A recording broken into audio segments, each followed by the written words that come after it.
Ayun guys, so tingnan mo, may palay sa gitna. Okay lang pala daanan.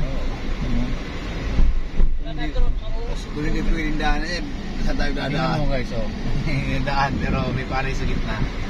Pero sabi naman ng taga rito, mga residente dito, okay lang daw daanan. Kaiba rin ano. Dito yan sa ano, sa Ban. Dito sa Bicol. Sa norte hindi ganyan, hindi talaga dinadaanan yan. Kasi kakainin din yan eh. Ipapasok din sa hatian ng tao eh. Kaya dito okay lang. Parang tulong din siguro yan pagka natuyo, parang mabilis yan matuyo pag nadaanan ng tulong. Only in Bicol yan, mga dogs. Tapos diretso tayo.